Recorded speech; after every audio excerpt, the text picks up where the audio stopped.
Retention of urine in babies, retention of urine in new born baby. नोज आएगा बच्चों में, पेशाब का रुक जाना, retention of urine in new born baby. देखिए रिटेंशन ऑफ यूरिन जब भी हो न्यू बॉर्न बेबीज में, आपने हमेशा एक जुमला याद रखना है, एक के O I M in a big fun, O I M in a big fun. तो देखिए इसको अगर हम इस तरह से टुकड़ों में कर लेंगे, बस ये चीज़ याद रख लेंगे तो बहुत अहम हो जाएगी। फिर उसके बाद इसी टुकड़े के हिसाब से हम बात करते हैं।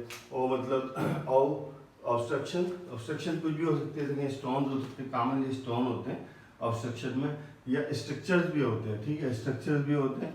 या फिर ये है कि आप देखें तो स्टेनोसिस भी होते हैं। स्टेनोसिस कहाँ हो रहा है, स्ट्रक्चर कहाँ हो रहा है, या स्टोन्स कहाँ बन रहा है, ये तमाम जो है तीनों के तीनों ऑब्स्ट्रक्शन के में शुमार होंगे।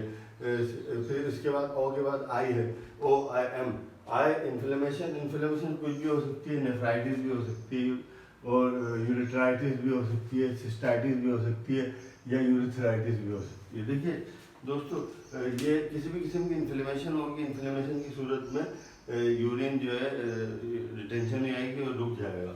इसके बाद है O I M, M M से मुराद है कि मदर या पेरेंट्स की blood group Aarish factor incompatibility. Blood group Aarish factor incompatibility क्या है कि उसका ब्लड ग्रुप चेंज है, बच्चे का ब्लड ग्रुप चेंज है, तो जिसकी वजह से हेमोलाइसिस या हेमोलाइटिक इफेक्ट्स हो जाते हैं बच्चे में। हेमोलाइसिस हो जाएगा तो फिर बहुत सारी चीज़ें आप समझ लेंगे हेमोलाइसिस में क्या है, तो फिर आगे आप समझ सकेंगे। अब आइए इसके बाद O M in big fun, इन से मुराद ये आई आई आई इन्फेक्शन है, आई से हम इन्फेक्शन लेंगे। इन्फेक्शन कोई सा भी हो सकता है, कॉमनली बैक्टीरियल होते हैं, वायरल भी हो सकते हैं, फंगल भी हो सकते हैं, यानी यूटीआई एक काज हो सकती है। I M in a big fun, इनका जो है एन है, ये न्यूरोसाइकोलॉजिकल इश्यूज हैं, बहुत सारे न्यूरोसाइकोलॉजिकल इश्यूज हो सकते हैं। उस बच्चे के ब्रेन में कोई न्यूरोलॉजिकल प्रॉब्लम हो सकती है, तो उसको स्टडी करना होगा, किसी न किसी डायग्नोसिस करनी होगी हमें। एक और है O I M in a big fun, तो बिग का बी है, बिहेवियरल इश्यूज होते हैं। बिहेवियरल इश्यूज ये होते हैं कि वालिदैन माएँ बच्चों को किस तरह यूरिन करा रही है, नहीं करा रही, ज़्यादा डाल रही है, नहीं डाल रही है, इस तरह की बहुत सारी बिहेवियरल इश्यूज होते हैं। बच्चा डर रहा है, खौफ में, इंतहाई मौसम की सख्तियों में है, तो इस तरह के सामने आएंगे मामला। इसके बाद जो है न्यूरोसाइकोलॉजिकल इश्यूज हैं। फिर है एन्यूरिया। अच्छा ये जो आबिकफन है, तो इसमें जो है ये बड़ी अहम बात याद रखने की है कि जो बिहेवियरल इश्यूज हैं वो एन्यूरिया। अच्छा इनके बाद इन अ बिग फन, ठीक है,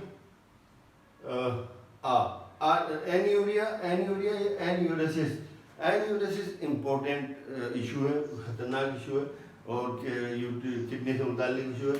एन्यूरेसिस से मुराद ये है कि ब्लड का फॉर्मेशन ही नहीं होना, यानी कि खून का उसका पेशाब का बनना ही नहीं। जब पेशाब बनेगा ही नहीं या बहुत कम बनेगा तो फिर आएगा क्या।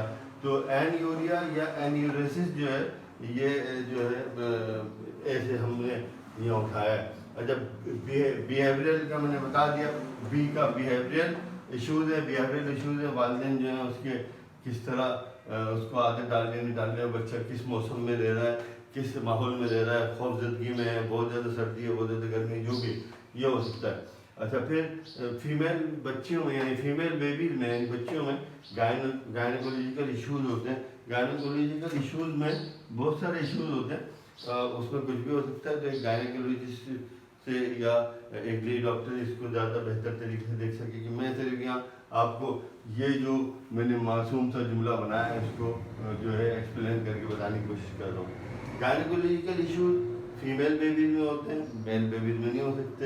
फिर फन का जो है एफ है, फेकल ऑब्स्ट्रक्शन या इंतहाई शदीद किस्म का कॉन्स्टिपेशन। फेकल जो है ऑब्स्ट्रक्शन या कॉन्स्टिपेशन भी यूरिन को रोकने का बाइस बनता है। अच्छा यहाँ बिग का जो है आई दोस्तों इधर लिखा हुआ था, बिग का आई जो है इधर लिखा हुआ। आइडियोपैथिक क्या है कि बस आइडियोपैथिक से मुराद कोई भी बीमारी या तकलीफ या खामी या डिसऑर्डर होना ही होता है, उसके पीछे कोई बहुत दूर तक जाने पर डायग्नोसिस करने पर भी कोई बहुत ज़्यादा वजह मालूम होती नहीं है। और वो जेनेरिक हो सकता है, कुछ भी हो सकता है, लिहाजा उस पर हम आयुर्वेदिक पढ़ाएंगे तो फिर बात करेंगे। अच्छा आ जाइए, इसके बाद जो है गायनी का मैंने बता दिया। और फन जो है फेकल ऑब्स्ट्रक्शन है, और यू जो है अननाउन काजेज। अननाउन काजेज में बहुत सारी ऐसी काजेज होती हैं जिनको जैसे अब बच्चा है, उसका जो है टेम्पर किसी ने बहुत सख्ती से बांधा हुआ, तो वो भी एक काज हो सकती है। तो काजेज देखनी पड़ेगी। यहाँ ट्रीटमेंट दोस्तों नहीं बता रहा, और ये भी याद रखिएगा, ट्रीटमेंट अगर मैं बता भी रहा हूँ किसी भी किस्म का, तो किसी भी डिजीज़ या किसी भी डिसऑर्डर का, तो उसकी इम्प्लीमेंटेशन आप लोगों को करना मुनासिब नहीं है। एक मुस्तनद और एक क्वालिफाइड डॉक्टर ही कर सकेगा, जो आपको मतलब ये कि राइट वे में सच मेडिकेशन देनी चाहिए। अच्छा इसके बाद है एंड। फन का यू भी हो गया, एंड मैंने लिखा था तो इधर मैं लिख देता हूँ not, and for not oxygenate, not oxygen in blood, या नॉट एनफ या कामिल, ये अपना नाम तो होना है ना, ऑक्सीजन इन ब्लड, ये जो एक वजह हो सकती है। तो ये जो है बच्चा जो है यूरिन जो है उसका डिटेंशन में आ सकता है। सवाल ये आया था कि एक बच्चा जो है वो पेशाब करते हुए उसको कॉन्स्टिपेशन, पेशाब करते हुए जोर लगाता है और बहुत शदीद किस्म का वो नीला हो जाता है। तो दोस्तों बच्चे का नीला होना किसी भी एफर्ट्स में, बाद में तो भागने में दौड़ने में, वो नीला हो जाना साइनोसिस कहलाता है, और वो बिकॉज ऑफ ब्लड सर्कुलेशन के प्रॉब्लम से होता है। तो दोस्तों